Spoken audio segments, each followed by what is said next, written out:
Greetings, welcome back to Huiyaolaser YouTube official channel. So in today's episode, I am at one of our new clients' factory. So I think in today's episode, I'm gonna give you another introduction of this line.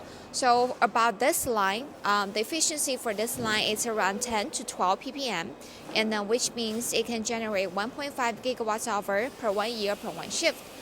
Before we jump into the line introduction, I want to say Merry Christmas and Happy New Year to everyone that have been following, supporting our channel. I wish all of you have a really happy, healthy 2025. 新年快乐，恭喜发财. Okay, without further ado, let's jump in.